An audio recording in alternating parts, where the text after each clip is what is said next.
In this video, we're going to look at installing the CASSA app on iOS. So here we go, click on App Store and then onto the search icon and search for CASSA.io.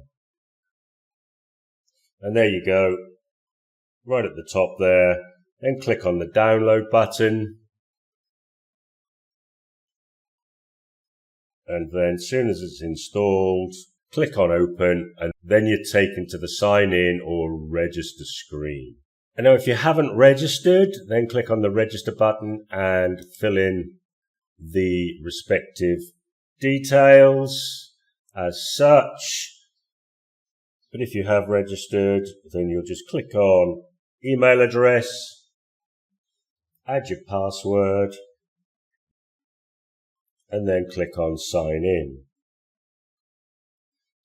CASSA would like to send you notifications, alert signs, and icon badges. These can be configured in settings, okay?